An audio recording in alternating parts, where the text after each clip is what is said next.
highlights the importance of public-private collaboration in advancing key infrastructure projects that benefit the public while promoting sustainable growth in the province. The project, anchored in the public-private partnership or the PPP framework, underscores the provincial government's commitment to transparency, accountability, and inclusivity in the pursuit of transformative development.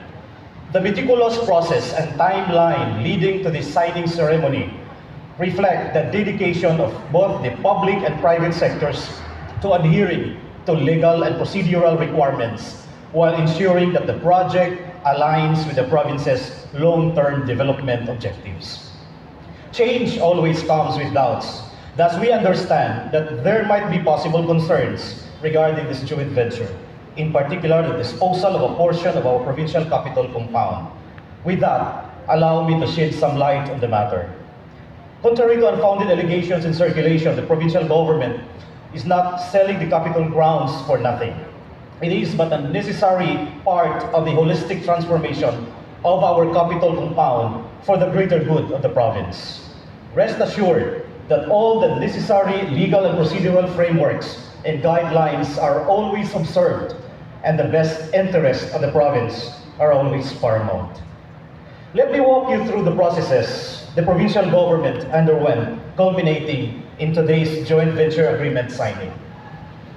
These are the highlights of the PPP process and JV agreement timeline. Last September 26, 2023, the 19th Sangguniang Panlalawigan of Misamis Oriental passed Ordinance Number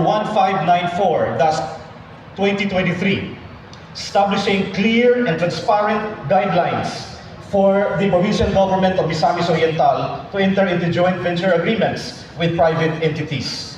This ordinance also mandated the creation of the Joint Venture Selection Committee to oversee the process.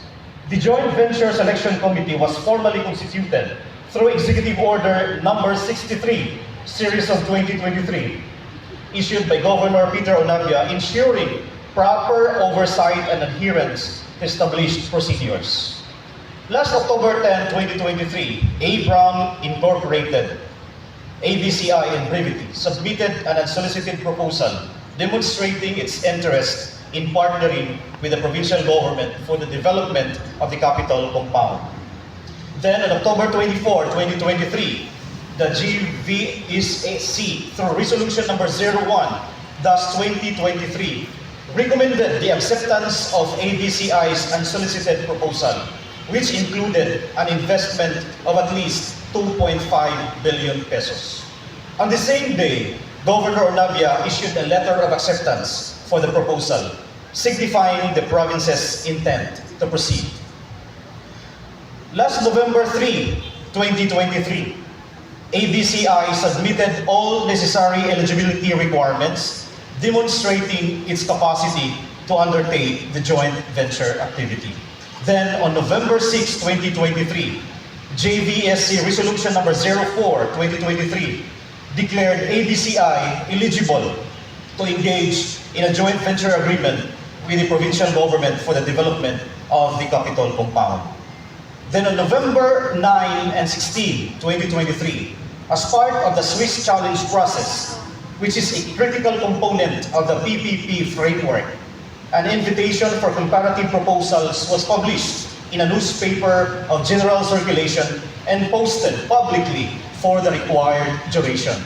Despite these efforts, no comparative proposals were received by the end of the 30-day period. Then on November 23, 2023, the Provincial Appraisal Committee issued its appraisal report through Resolution Number 068-2023, providing an independent assessment of the project's financial and property components. Then, on December 15, 2023, following thorough deliberation and assessment, the JVSC issued Resolution Number 07-2023, recommending the award of the joint venture proposal to ABCI. Last January 22 of 2024, the provincial government formally requested approval from the Commission on Audit Central Office for the disposal of a parcel of